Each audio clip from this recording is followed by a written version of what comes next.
And I kept the engine in the car for like, I think 2 days or 3 days. My mom came out one day and she's like, "What's in the back of the car?" I'm like, "It's nothing, just parts from my car." And she didn't realize it was like a full engine.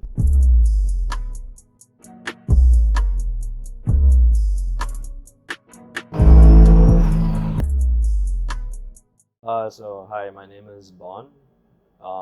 I study in AUS currently. So my first car was a Lexus IS-300. So I bought the car from a police officer in Sharjah. Um, I didn't honestly check the car out that much because it was more like, okay, he's selling me the car with a turbo kit. So I know what's done, like, what I want from the car. The car had upgraded injectors and all the parts for the turbo kit. So I basically bought it sight unseen. It was like a home built turbo kit, but it had like proper parts. It had a tile wastegate. It had a 25 turbo or 35 turbo. It was a very small size, but it was enough for me to have fun, make around 350 horsepower, and not blow the engine up. But I did end up blowing that engine. So I did the work in my house in Rashidiyah, and it was like a learning experience for me because before this, my family had an E63 AMG, so I used to like learn off that car whenever we went to garages and stuff because it was modified a bit and tuned and stuff.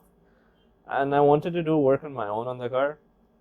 So the Lexus started off its life as a car with 270,000 miles, and I basically bought it, and then I started changing the looks of it. The first thing I did was, after putting the turbo kit, the first thing I did was lower the car. I got coilovers from Sharjah, and it was mostly a budget build. And I put the coilovers on the car. The car was, it rode like a proper, like it was hugging the road, so it was like, it was fun. I used to scrape everywhere. I've broken my front bumper 3 times in that car. After that, I changed the rims. I bought the Rays copy rims. They were in white. They've seen around, I think, 5 colors in total. Um, so I put those rims on the car, and then I used to drive around. I tinted my lights. And once I was in a friendly head-on-head battle, not racing, driving the speed limit against someone, and he beat me.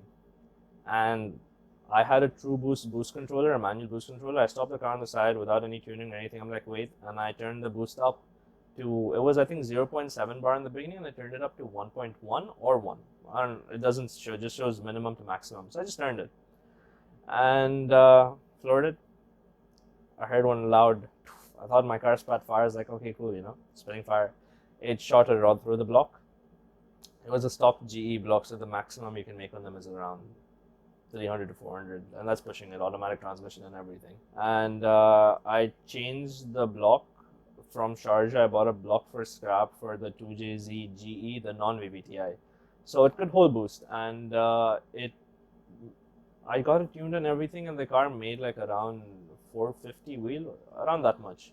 But that was pushing the automatic transmission, was slipping completely. And to get like an upgraded torque converter and stuff, it's very expensive for what the car is worth. Like it would be more than, it would be like half the value of the car. So then after that, I removed all the stuff and I sold it to a guy from Abu Dhabi who has a wide body IS, and he made 540 wheel horsepower with the car, 520. And I took the money and I took my Land Cruiser and I went to Sharjah in the industrial area and I bought a 1JZ. I got the 1JZ at a relatively cheap price compared to what it is right now. Like right now, I think the market price is around 6,000, 5,000 to 6,000, depending on the condition and stuff. And I paid 2,500 or 2,700 with the ECU and the transmission. So I paid the deposit for 1,000 the first day, saw the engine, everything, asked him to clean it, went back home. Next day, took my Land Cruiser, put it in the back of my Land Cruiser, and took it home. And my mom came out one day, and I kept the engine in the car for like, I think, 2 days or 3 days. My mom came out one day and she's like, "What's in the back of the car?" I'm like, "It's nothing, just parts from my car." And she didn't realize it was like a full engine. So that was there. But I recovered my car from Mirdif to Ajman, one of the garages, and I took my Land Cruiser with the engine and I took it. They took a winch, they removed the 1JZ out, and I kept the car, and I think within less than a week we swapped the 1JZ in IS-300. So the car started its life. It had a lot of issues because it was stock ECU plus the IS-300 chassis ECU, so that like all the stuff worked. All my gauges worked surprisingly, like temperature, everything. The car didn't have much issues in terms of drivability, but the only issue it had was the idle. The idle used to drop around 300 to 400, and the car just used to die out if I revved it. So that's like a common issue that I found with the 1JZs, and my way of battling it was getting a standalone ECU. So I bought a Haltech ECU, a Haltech 500 Sprint, and it was like, I paid for it and stuff, so it was like I saved money and I bought it. So it was like a cool thing, like how everyone has the Motec ECUs. I used to remove the Haltech because like I used to drive my car to school, and this was in like A levels, and I used to take the Haltech ECU with me in my pocket in school because like it's a Haltech. So then I have some funny stories about that also. Once I was in school and one of the turbo couplers came off my car when I was giving my friends a ride. And one of my friends took a bracelet that he was wearing and we tightened the clamp with a bracelet and drove it back. And then the next day I came actually to Rashid and I bought a coupler on the car and fixed it. But yeah, so the 1JZ life, the turbo is one of the best sounding things ever.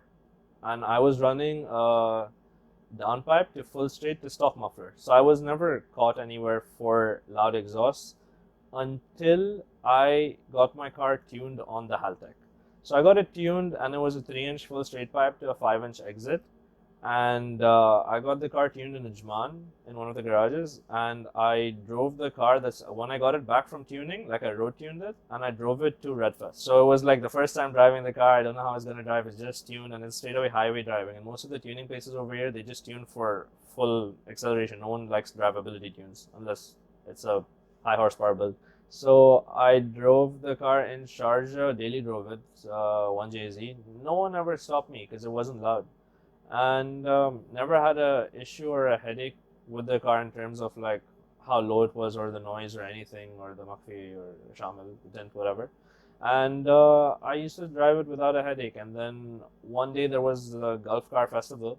I drove my car to Umramul. I still had my HKS, I forgot HKS Draggy or Dragger, one of the exhausts. It was the muffler I had. I drove the car to Umramul. I paid someone 50 dirhams and he put it for me because I made it into a direct clamp, so he just had to unbolt and bolt. And realistically, I would have done that at home, but I'm in a hurry to go for this thing. So I came to Gulf Car Festival with the exhaust, and at this point, I had blue rims on the car because I lost a bet to my brother, and the bet was on a football. I think I let at least 15 or 20 people just backfire the car because I really like the car's engine took a beating, and there was never an issue with it. Because I don't know why, but the 1JZs, they take a beating in this country without like dying out that easily or blowing up.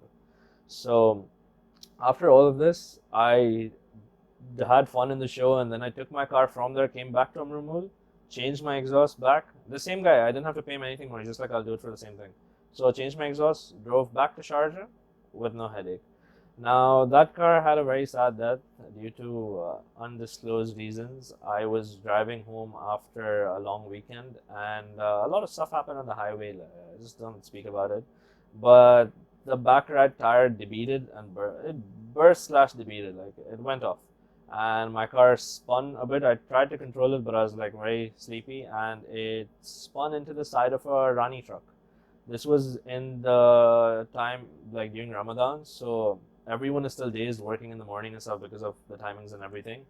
Cops came in within like 2 minutes, and I was like scared that they're gonna be like you were racing or something, because like it's a single turbo car at that point. It was single turbo manual making around 500 something wheel horsepower. Like it was done completely.